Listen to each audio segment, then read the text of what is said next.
C'est qu'on va vers des élections très attendues, l'élection présidentielle de 2024. D'ailleurs, l'idéal serait d'avoir ce pacte d'émergence et de stabilité sur lequel vos services ont travaillé avec les organisations syndicales. Est-ce que vous pensez que dans le contexte actuel, on peut y arriver, cet objectif-là? Mais les travailleurs de notre pays sont des gens éclairés. Et je crois que ce sont les acteurs sociaux de manière globale qui comprennent bien la nature en fait, des questions auxquelles nous sommes confrontés et qui savent absolument faire les bons choix. Le gouvernement auquel j'appartiens n'a cessé en fait, d'apporter plus et mieux au monde du travail. C'est objectif.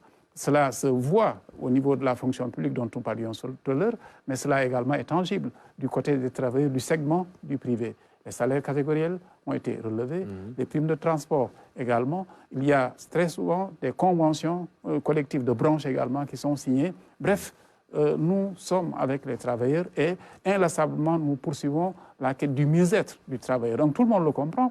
Et ce n'est pas parce qu'on est à la veille d'une échéance, disons, politique majeure que nous allons évidemment vendanger les acquis. Je crois que les travailleurs le comprennent très très bien et voilà pourquoi chacun est, je crois, dans le registre de ce qui Ils le comprennent, mais certains en profitent pour quand même régler leurs problèmes.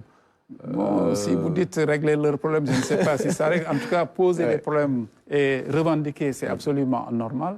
Le faire de manière outrancière ou de manière telle qu'on verserait dans l'excès serait contre-productif. Et nous avons la chance d'avoir quand même des acteurs sociaux qui, globalement, dis-je, globalement, sont des acteurs assez justes dans leur choix. Plus concrètement, qu'est-ce que cette augmentation de la masse salariale va régler? Je prends un exemple simple et évident, parce qu'on sait qu'il y a beaucoup de bruit souvent sur ce front, le front de l'éducation, qui est important. Est-ce que véritablement on va vers un règlement des problèmes, des doléances qui sont souvent évoquées? Je crois que les enseignants, dont je suis d'ailleurs, ces enseignants-là ont vu leur salaire notablement relevé.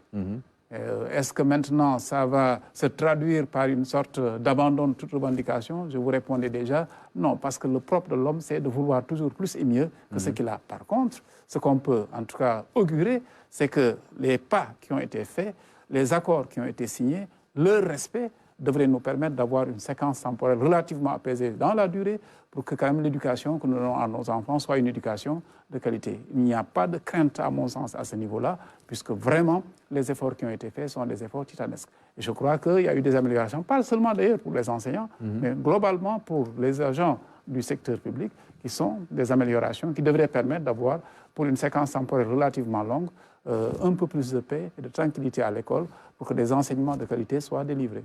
C'est important parce qu'on va vers une année, comme je le disais, très attendue, où on espère